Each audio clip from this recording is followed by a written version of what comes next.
should I be purchasing their computer? The short answer is yes. So if they're a W-2 employee, you are supposed to be providing them all of the tools that they wouldn't be needing to do their job. Now, is that practical for every small business or for starting out businesses or things like that? Not always.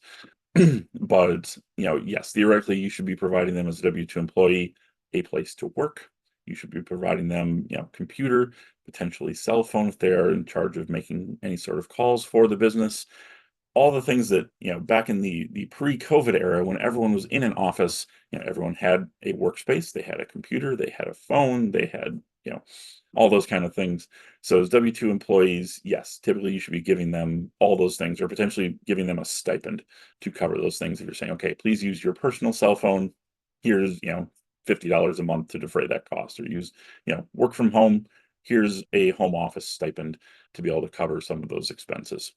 And one of the pieces that this gets into, that this has been in the news a little bit over the past month because there were some rule changes. The Department of Labor came out with their newest set of rules on how to classify people as either employees or independent contractors.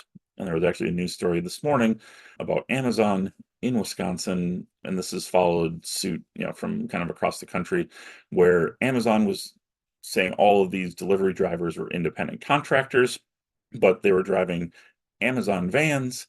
They were on a schedule that Amazon gave them. They delivered to who Amazon told them to deliver to, et cetera, et cetera. Well, the courts have now determined that all of those people are W-2 employees. They are not 1099 independent contractors. And Amazon now has a huge tax bill because of that, because they have to go back and pay Social Security, Medicare taxes. They have to pay unemployment taxes for all of those people. And this, follows on from suits a couple of years ago in California by Uber and Lyft drivers, again, along the same lines. So the biggest piece in any of these situations that I look at is control. This is also what the IRS and typically the Department of Labor, this is kind of one of the pieces is I term it as control. Is if you're telling somebody what to do, how to do it, when to do it, who to do it for, basically they're an employee and should be a W-2 employee. You should be paying half the Social Security Medicare taxes. They should be paying the other half. You should be paying unemployment taxes. If you have to give them benefits, depending on the state that you live in, you offer them benefits, retirement plans, all those kind of things, if you're the one as the business owner making those decisions. Now, one of the new pieces in the Department of Labor rules that just went into effect is, and again, it's kind of to follow the same lines along these lawsuits, of if this person doesn't have other clients, they're literally only working for you, even if it is part-time, and they have no opportunity to profit themselves as part of this, they're more likely to be a W-2 employee.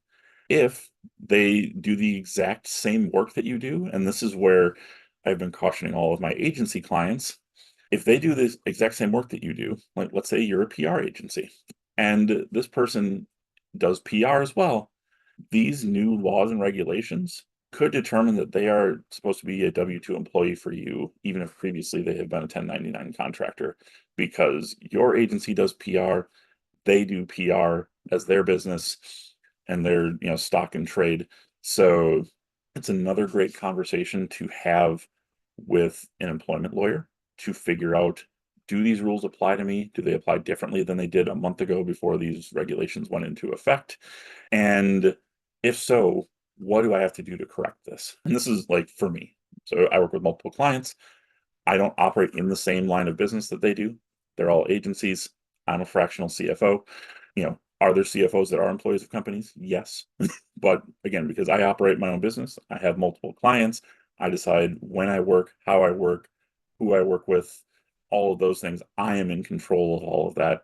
I'm always going to be a 1099 contractor for those clients. So just another piece in the evolving landscape and things that as business owners we have to figure out and monitor and control. And does it potentially add additional costs to your business?